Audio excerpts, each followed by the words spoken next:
Всех приветствую на канале Football Stories. Челси сотворил чудо. А потом пришел Бензема и еще один зубодробительный матч Реала. Реал в этой Лиге Чемпионов уже выдал несколько выдающихся матчей, но теперь решил превзойти все предыдущие. Казалось, что команда Анчелотти еще в Лондоне определила исход противостояния. Выяснилось, что это далеко не так. Ответная игра с самого начала задалась у Челси. Возникло ощущение, что команда Тухеля просто продолжила игру против Саутгемптона. Там была победа со счетом 6-0. А если бы Вернер не собрал комбо из 3 попаданий в штанги и перекладину, то получилось бы еще крупнее. В Мадриде Челси пришлось не настолько легко, как в Саутгемптоне, но все же гости смотрелись лучше по многим параметрам. Например, в первом тайме Реал даже ни разу и не пробил в створ ворот. Да и по-настоящему опасных моментов особо не создал. И это при том, что Челси последнее время постоянно мечется в АПЛ между схемой с 4 и 5 защитниками.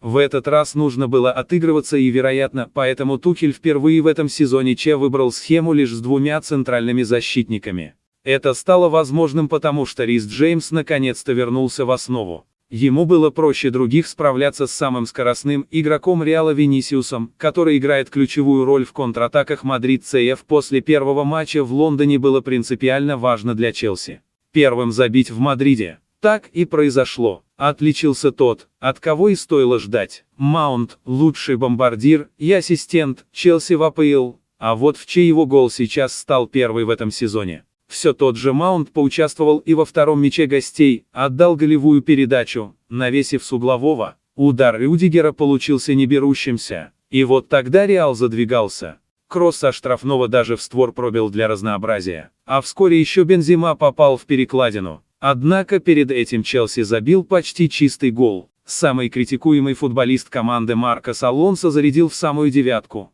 Но перед этим мяч едва коснулся его руки. Пускай даже он отлетел от бедра, но такие голы по правилам нельзя засчитывать. И уж точно не фанатам Челси жаловаться на судейство в этой игре. Второй гол был забит с углового, которого просто не существовало. Судья ошибочно его назначил, а ВАР не имел права вмешаться. И все же Челси забил третий мяч на Бернабеу. И сделал это Вернер, который убрал на ложном замахе сначала Каземира, а затем и Алабу. После поражения 1-3 Челси сотворил невозможное и добился 3-0. Счет, который выводил дальше англичан. Хотя еще неделю назад Тухель говорил, что у его команды нет шансов на полуфинал ЧЕ.